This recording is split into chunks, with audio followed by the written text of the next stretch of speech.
Friendship. This is my newest physical media review. I really loved this movie when it came out. I did a review for it.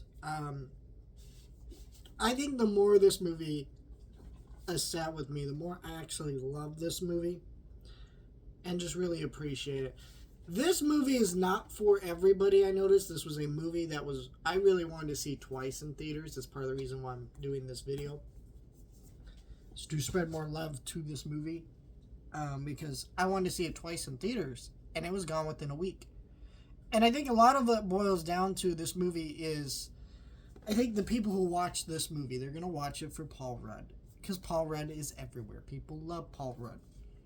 But when you watch this movie, Paul Rudd is not the main star of this movie. He's in it with Tim Robbins, but Tim Robbins is the main guy in the movie. And it's mostly his style of humor and not Paul Rudd's humor. Paul Rudd works within the role and he's really good in the movie and has a lot of great moments and funny lines and stuff. But yeah, and then also when you hear this as a comedy, people have a certain expectation.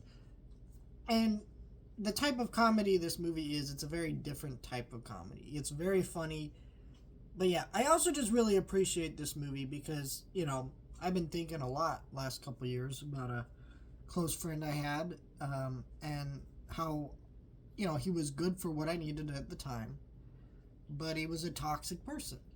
And our friendship was toxic.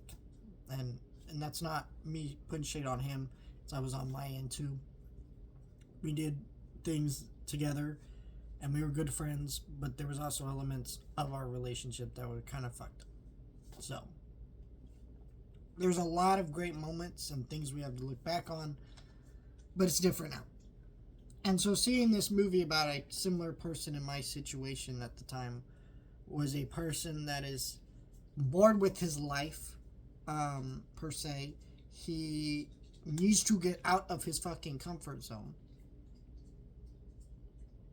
And so he meets this person that does that. When he meets Paul Rudd's character, he gets excited. He starts hanging out with him, starts doing all this stuff. But he is so bad at it. And then, the movie kind of evolves into this kind of weird, toxic, codependency friendship. And so, I don't know, it just related me very well. But yeah, I actually am going to really enjoy these A24 releases and how they look. This was a little over $20 with tax. It's $30 right now, I think, on most places, but wait for it to drop because it went down to $20. This does not have a 4K, but honestly, this is one of those movies that I don't think really needs it, though. I kind of believe if your movie's coming out now and it's made in 4K, it should just be released on 4K anyways, but I think this is one of those movies you wouldn't even notice the difference. Excuse me. Sorry, my voice is clogged all of a second there. Got some art cards. I actually like these art cards because I do think they really represent the movie.